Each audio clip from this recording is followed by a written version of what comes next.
Shri competitive స్టడీస్కి స్వాగతం. ఈరోజు నుంచి CSIR net physical science classes అనేవి స్టార్ట్ చేస్తానండి. క్వాంటమ్ మెకానిక్స్ క్లాస్ 1 మనకు అర్థమయ్యే భాషలో నేర్చుకుందాము. So let's get started. Good morning friends. ఈరోజు క్వాంటమ్ మెకానిక్స్ చెప్తానండి. సో చూడండి ఫస్ట్. సో అసలు ఫిజిక్స్ అసలు యూనివర్స్లో మనకి ఏమేమి ఉంటుంది? Matter and radiation. Okay, matter radiation.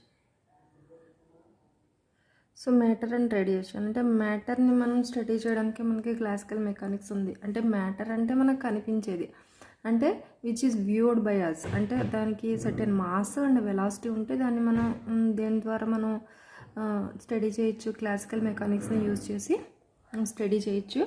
So అంటే ఒక డైనమిక్స్ ఆఫ్ మ్యాటర్ని క్లాసికల్ మెకానిక్స్ అనేది మనకి చెప్తుంది. నెక్స్ట్ ఈఎంటీ వచ్చి ఏం చెప్తుంది? Behaviour of radiation. And thermodynamics ఏం చెప్తుందండి? Interaction between matter and radiation. ఇది behaviour of radiation.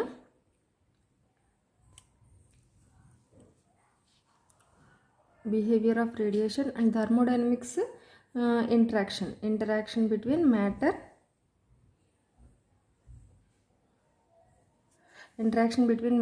And radiation చెప్తుంది. సో ఇప్పుడు క్లాసికల్ మెకానిక్స్ ఎక్కడ ఫెయిల్ అవుతుంది? మైక్రోస్కోపిక్ పార్టికల్స్ దగ్గర ఫెయిల్ అవుతుంది. అంటే మనకి ఫోటో ఎలక్ట్రిక్ ఎఫెక్ట్ కానీ కాంప్టన్ ఎఫెక్ట్ కానీ మనకి క్లాసికల్ మెకానిక్స్ ద్వారా మనం డీల్ చేయలేకపోయాం. ఓన్లీ మనం దాన్ని బికాస్ అక్కడ మ్యాటర్ అండ్ రేడియేషన్ యొక్క ఇన్వాల్వ్మెంట్ ఉంది, కానీ మనం వ్యూ చేయలేం because those are microscopic particles. మనకి ఆల్రెడీ తెలుసు ఫోటో ఎలక్ట్రిక్ ఎఫెక్ట్ అంటే ఏంటండి. So whenever certain frequency radiation incident అయినప్పుడు ఎలక్ట్రాన్స్ అనేవి ఎజెక్ట్ అవుతాయి.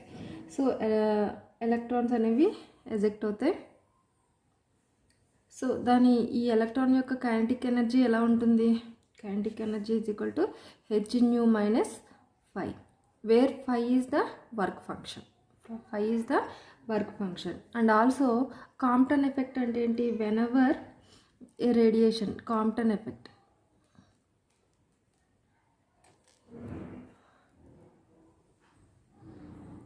రెస్ట్లో ఉన్న ఒక పార్టికల్ మీద, అంటే రెస్ట్లో ఉన్న ఎలక్ట్రాన్ మీద ఒక certain frequency of radiation incident అయినప్పుడు ఏమవుతుందండి? ఇది 2 రేడియేషన్స్ కింద మనకి స్కాటర్ అవుతుంది. So one is the same and another is bigger than that radiation. So ఇది సర్టెన్ యాంగిల్తో మనకు అది స్కాటర్ అవుతుంది. So this is recoiling angle and this is scattered angle.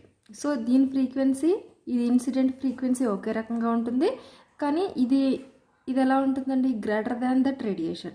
ఈ డిఫరెన్సే దాన్ని మనం కాంప్టన్ షిఫ్ట్ అంటాం. So delta hν is equal to hν dash minus hν. This is the Compton shift అంటాం. సో ఈ రెండు ప్రాపర్టీస్ని మాత్రం మన క్లాసికల్ మెకానిక్స్ అనేది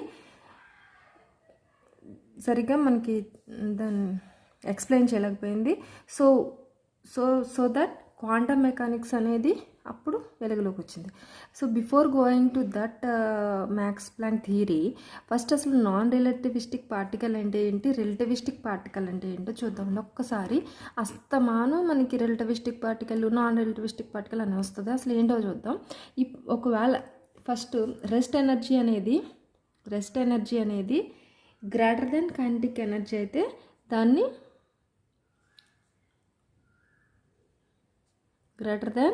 కైనెటిక్ ఎనర్జీ అయితే దాన్ని ఏమంటామండి? Non relativistic particle. So relativistic particle ఏంటి మీకు అర్థమైపోయి ఉంటుంది. దీనికి రివర్స్ అంటే కైనెటిక్ ఎనర్జీ అనేది గ్రేటర్ దాన్ రెస్ట్ ఎనర్జీ కంటే కైనెటిక్ ఎనర్జీ అనేది గ్రేటర్గా ఉంటే దాన్ని ఏమంటాం? రిలేటివిస్టిక్ పార్టికల్ అందాం. So next free particle and bound particle. Free particle and bound particle. ఇప్పుడు మీకు ఫ్రీగా ఉండడం అంటే ఏంటి? ఒక సింపుల్ ఎగ్జాంపుల్, ఒక క్లాసికల్ ఎగ్జాంపులే తీసుకుందాం. ఒక ఒక మనిషి ఉన్నారు. ఈ ఫ్రీగా ఉండాలంటే అతనికి సర్టెన్ స్పేస్ ఉండాలి. అంటే ఇతని డైమెన్షన్ కన్నా ఎక్కువ డైమెన్షన్ ఆఫ్ స్పేస్ అతను తిరగడానికి ఉంటే దాన్ని ఫ్రీ అంటాం. అదే కనుక అతను తిరగడానికి same comparable to his dimension ఉంటే అతను బౌండెడ్ అంటాం. సో సేమ్తో ఇక్కడ మనకి మైక్రోస్కోపిక్ పార్టికల్స్లో కూడా చూద్దాం. ఒక 1 డైమెన్షనల్ బాక్స్ తీసుకుందామండి. 1 డైమెన్షనల్ బాక్స్ మీకు బాగా ఇప్పుడు ఇది చాలా చాలా ఇంపార్టెంట్ కదండి. సో 1 డైమెన్షనల్ బాక్స్లో ఫ్రీ పార్టికల్ అంటే a free particle can have if the space available for the motion of a